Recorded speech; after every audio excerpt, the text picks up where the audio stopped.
Count Blue, my lord. We have reached Pluto. Yes, about time. Hurry, tell the humans that we are approaching. Urge them to prepare a welcoming party worthy of our presence. Tell them that I expect a good treatment, since our gracious emperor has decided to fill their pockets with our money. Yes, my lord, I will convey the message. Anything else you need? No. You may leave now. Despite the apparent behavior, the noble from Celts is actually in a good mood. This is his first formal diplomatic mission ever since he quickly rose through the ranks of the aristocracy. The emperor has finally realized how smart, intelligent, astute, ambitious, fascinating, passionate, captivating, beautiful, attractive, trustworthy, and, last and certainly least, how loyal he is. That's what he's sure of, at least. It is exactly because he gained his trust that now he finds himself here, at the fringes of the Orion Arm in a sector of space controlled by what he's convinced is a brutish and savage race. He's been told that they are a species so underdeveloped that they still use solid slugs as their main type of weaponry, that they barely have access to plasma bolts or lasers, and that their culture is all based around personal gains. How utterly barbaric, he keeps thinking. It is clear as day that what happened at the battle for Turek is nothing but mere rumors and speculations. The space engagement was already won by the time Terran ships arrived in Yervin's orbit. It is just a mere coincidence that the last push that utterly annihilated the Moth's fleet happened shortly after the humans jumped in. Yes, just a lucky twist of fate for the Coalition's newcomers. This is why he can't understand why his magnificent emperor was so adamant to spend the entirety of next year's naval budget to acquire Terran warships. He tried to uncover the lies and deceives that those filthy animals used to fog his greatness mind, to no avail. The emperor insisted it was not the humans that tricked or forced him, but that the Admiralty as well as the General Staff advised him to procure Terran vessels to bolster the fleet. But he knows. He knows that they are not to be trusted, insidious and envious creatures. They are trying to undermine the Coalition's efforts that have prospered for the last 100 years. Now carrying the weight of his newfound responsibilities, this is no longer a simple quest from the emperor. It is a sacred duty to perform to defend the Coalition. He will shine a light, show everyone how the humans fooled everybody into thinking their ships played a major role in defeating the enemy. Yes, everyone was fooled. Everyone except him, of course. He could already see his great return to the emperor. The glory, the medals, the recognition, the money, the women. Count Blue, we are here. We have docked in Section 4 of Pluto's Meridian orbital ring. The humans have prepared a welcome party. Everyone's waiting for you. Almost offended at how his daydream was so rudely interrupted, he harshly replies, "Yes, let us go. Let's see what kind of nasty and rotting station awaits us." Too lost in his thoughts to see or hear about the famous orbital cross rings around Pluto, intersecting perpendicularly at the X, 0 and Y, 0 coordinates and locked to the dwarf's rotation. Walking down the ramp, he expected a hastily put-together amalgamation of iron and sheet metal, maybe some flickering neon lights with artificial gravity provided by centrifugal force. Ancient, outdated, and overrated engineering of especially poor construction. In short, something comparable to his expectation of their warships. What he finds instead is a huge open space, so large that their frigate is comparable to a fish in a large aquarium, so large that there are numerous other landing pads flanking the one they are standing on, so large that one could easily fly around without worrying of collisions with walls and ceiling, or other machines for what matters. And this is exactly what is happening above them. Like a highway built inside the vertebral column of the orbital rings, hundreds of transport, cargo and military crafts can be seen going about their day, dozens of meters above their heads, and in an orderly manner as well. On the short walls, opposing each other in this big and impressive rectangular space, there are two openings large enough to let any craft through and assure a constant and regulated stream for each direction, just like a two-way road for land vehicles. Only for flying ones.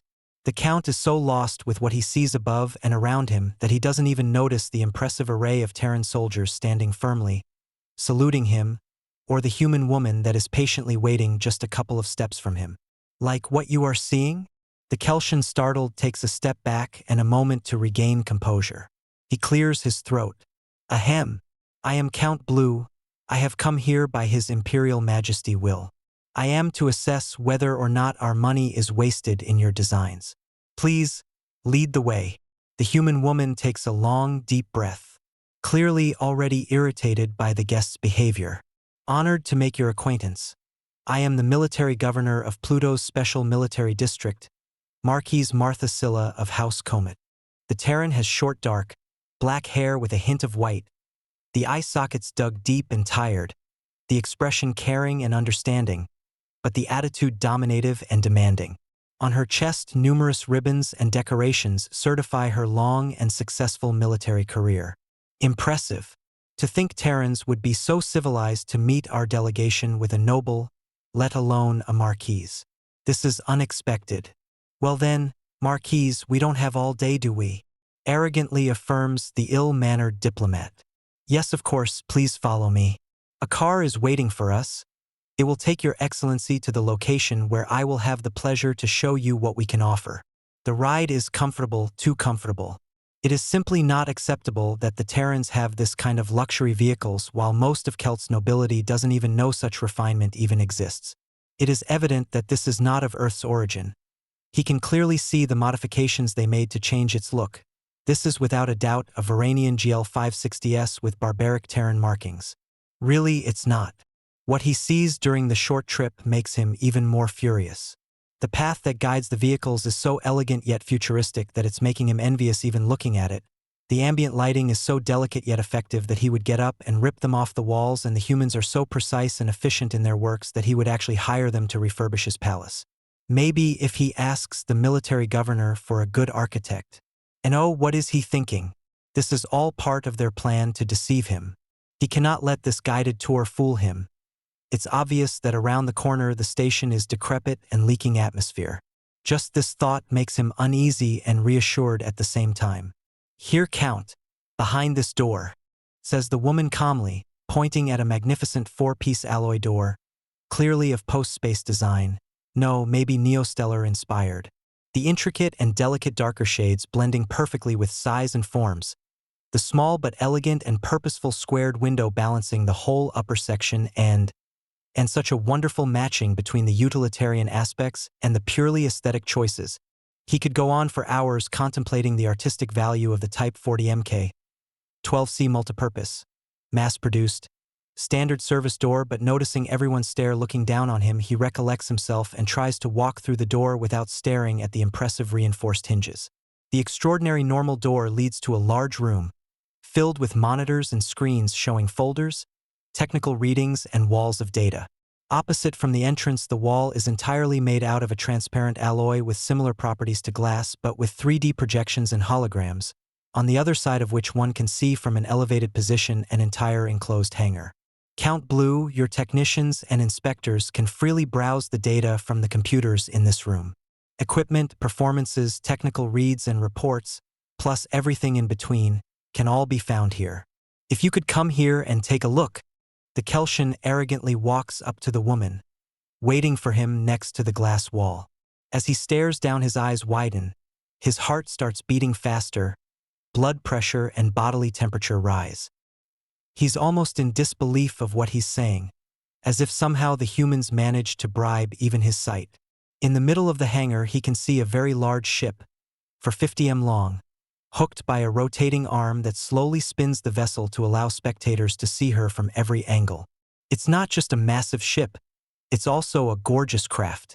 Long and sleek profile, perfect width to length ratio, high enough to look imposing without looking out of proportions, elegant shapes and forms with a fantastic black color palette with a hint of red undertone. There's no way around. This ship must have been made by humans. There is no other design in the galaxy they could have built upon or taken as inspiration. This is beautiful. This is acceptable, tell me more. With pleasure. After careful examination and analysis, we have come to the conclusion that this type of vessel is the most suitable for your needs and demands. The original request was directly made by you and requested, compared to rival designs, for the following characteristics: superior firepower, speed, armor, mobility, and acceleration. Also required: ability to carry starcrafts, ability to operate in large formations, ability to operate solo, ability to function as command or flagship, ability to operate on reduced crew, and ability